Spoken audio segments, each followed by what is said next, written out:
भगवान की जय हो। चौथा अध्याय। नारद जी ने कहा, हे राजन, जिस प्रकार दूध से दही और दही से घी श्रेष्ठ होता है, उसी प्रकार कार्तिक के माघ और माघ से वैशाख मास श्रेष्ठ है।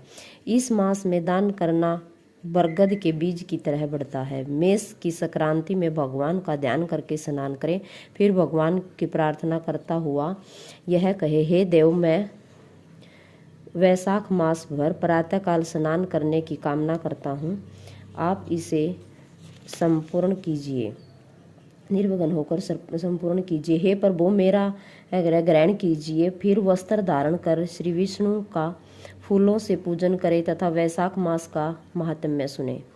ऐसा मनुष्य करोड़ों जन्मों के पापों से छूटकर मोक्ष को प्राप्त होता है। वैशाख मास में शरीर में तेल लगाना, दिन में सोना, कांसे के बर्तन में भोजन करना, 2 बार भोजन करना, सैया पर सोना, घर में स्नान करना, यह सब कार्य वर्जित है। वैशाख मास में दोपहर के समय थके हुए ब्राह्मण के पैर दबाना सब व्रतों में उत्तम व्रत है।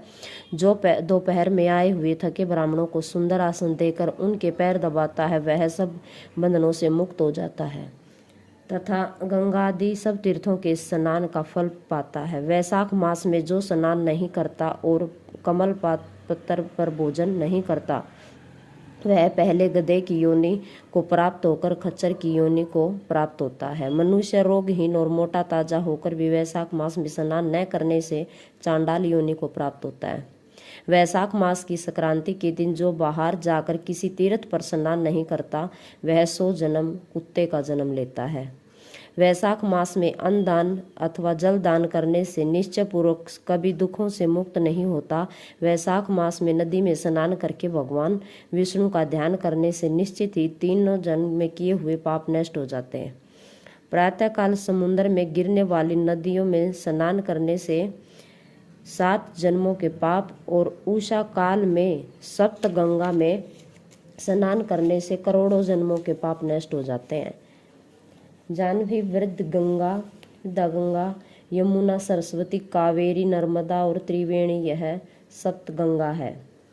वैशाख मास में बढ़ते हुए जल में भजन करने से सारे जन्मों के किए हुए पापों का नाश हो जाता है।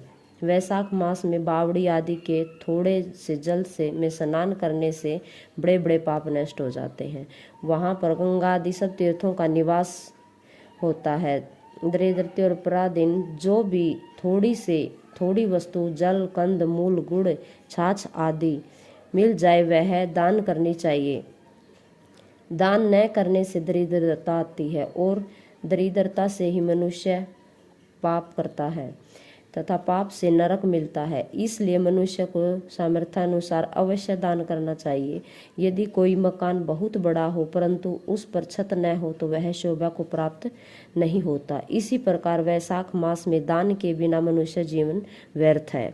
वैशाख मास में के देवता विष्णु है। इस कारण इस मास में किया हुआ जप, दान, यज्ञ और तप अधिक फल देने वाले हैं। नीचे लिखे इस मंत्र के भगवान की प्रार्थना करें। हे भगवान, मैं वैशाख मास की संक्रांति में स्नान करने की कामना करता हूँ, कृपया आप इसको पूर्ण करें। और हे मधुसूदन, मैं स्नान करके आपके अर्घ्य देता हूँ, आप इसे ग्रहण करें। गंगा आदि सब तीर्थ मेरे अर्घ्य को ग्रहण करके मुझ पर प्रसन्न हो।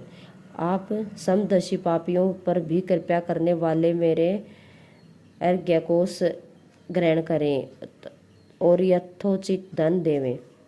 इस प्रकार अर्घ्य देकर स्नान करके वस्त्र पहनना अपना नित्य नियम करें और वैशाख मास में उत्पन्न होने वाले फूलों से भगवान का पूजन करें तथा वैशाख मास की कथा सुने। इससे करोड़ों जन्म के पापों का नाश हो जाता है। जो तुलसी दल से भगवान का पूजन करता है, वह सार्वभौम राजा होकर अनेक जन्मों तक विविध सुखों को भोगता हुआ फिर अपने कितने ही कुलों के साथ विष्णु धाम को जाता है और मुक्ति पाता है। बोलो विष्णु भगवान की जय हो।